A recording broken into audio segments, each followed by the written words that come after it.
Lagrit ka na parang isang modelo.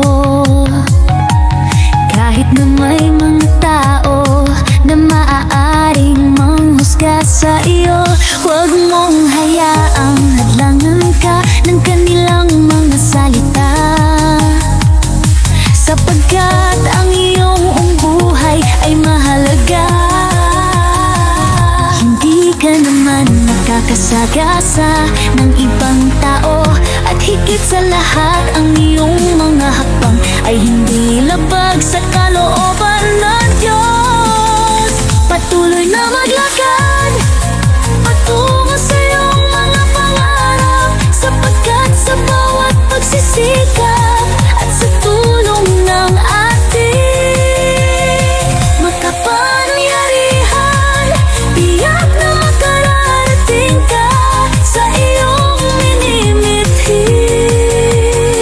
Sa bawat hakbang na iyong ginagawa, ipakita ang iyong tiwala sa sarili at ang iyong determinasyon. Ang mga tao sa paligid mo ay maaaring hindi maunawaan ang iyong landas, ngunit ang mahalaga ay ang iyong pananampalataya sa sarili at sa Diyos. Huwag matakot sa mga pagsubok, sapagkat ang bawat hamon ay nagdadala ng pagkakataon para sa paglago sa iyong paglalakbay.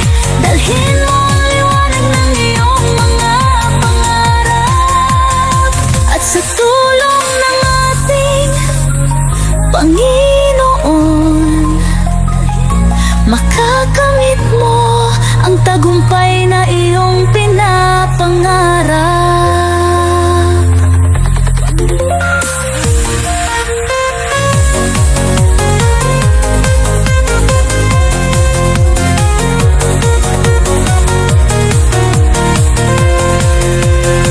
Huwag matakot sa mga pagsubok, sapagkat ang bawat hamon ay nagdadala ng pagkakataon para sa paglago sa iyong paglalakbay.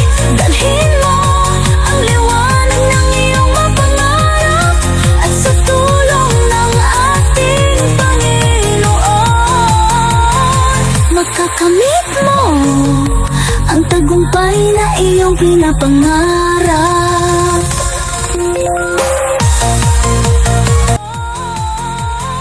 Makakamit mo ang tagumpay na iyong pinapangarap.